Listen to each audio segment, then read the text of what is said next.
হাদিসের মধ্যে আসছে যে নারী ভুরু ফ্লাক করে, ভুরু উঠায়, পার্লার নামে একটা জগৎ আছে, সেখানে যাওয়ার পরে এরকম ভুরুগুলা উঠায়, এটাকে বলা হয় ভুরু ফ্লাক। এই নারীর উপর আল্লাহ রসুলের অভিশাপ চলে। ভুরু যারা উঠাইতেছে তারা আপনারই কন্যা, আপনার বোন, তারা আপনার স্ত্রী। এই যে তারা এই কাজটা করতেছে অভিশপ্ত কাজ, তাদেরকে বুঝান তুমি যে কাজ করতেছো এটা আল্লাহর অভিশাপ, এটা নবীজির অভিশাপ আছে, এই অভিশপ্ত কাজ তুমি করবা না। তাদেরকে বুঝান এটা অভিশপ্ত কাজ, এই কাজে আল্লাহ অভিশাপ দেয়, রসুল অভিশাপ। এর মধ্যে একটা আছে কালার করা। কি করা? আল্লাহর সৃষ্টির পরিবর্তন করে ফেলে চুলের।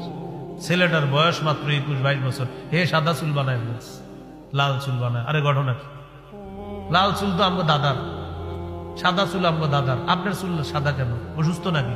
না, কি এটাই ফ্যাশন।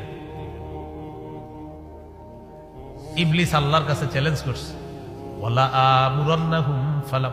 আমুরান্নাহুম ফালা ইউগাইয়িরুন্না খালকাল্লাহ। আল্লাহ মানুষকে আমি কুমন্ত্রণা দিব, তাদেরকে আমি এমন কাজ করাবো তারা তোমার সৃষ্টি পরিবর্তন করে দিবে।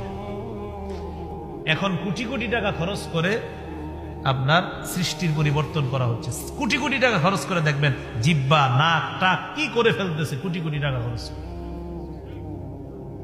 তো ইবলিস বলছে যে আমি তোমার সৃষ্টি পরিবর্তন করাবো তাদেরকে দিয়ে, মানুষকে দিয়ে, মাখলুককে দিয়ে আমি কি করব? খালেকের যে সৃষ্টি, এই খালেকের সৃষ্টি আমি মাখলুকের দ্বারা পরিবর্তন করানোর এই ফিতনা আমি লাগিয়ে দেব। এটা ইবলিস বলছে সূরা নিসা। তো চুলগুলা পরিবর্তন করে ফেলে। আপনারা যুবক যারা আছেন, আপনারা যদি বিয়ে করেন তো বিয়ের আগে তো মেয়েরে দেখতে যান, কন্যা পক্ষকে দেখতে যান। তো দেখতে যাওয়ার পর যখন কন্যা আপনার সামনে আনবে, আনার পর যদি দেখেন খালি চুল লাল বা সাদা, বলবেন কি দাদি আপনার নাতনি কোথায়? তো পাশ থেকে আপনাকে কানে একজন বলবে এটাই পাত্রী। আপনি বলুন ও আচ্ছা, আসলে আমার দাদির চুল লাল, তো এই জন্য ভেবেছি এটা কি দাদি কিনা বা কেউ।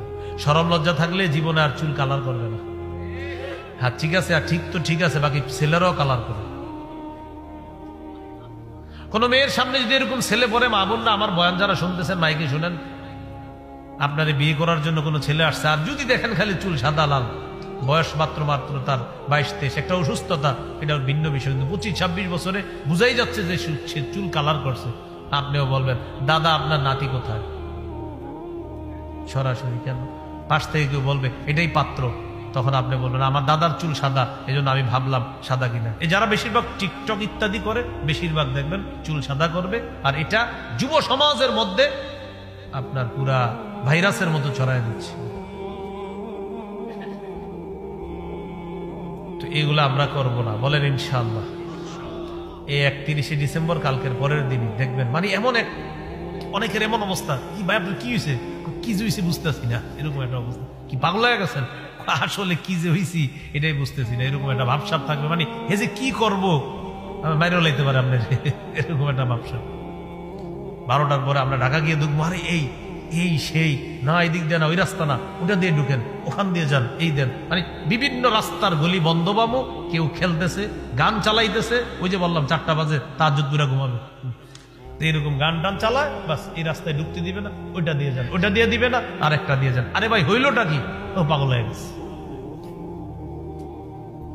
এগুলো 3 নাম্বার টেটু আঁকা।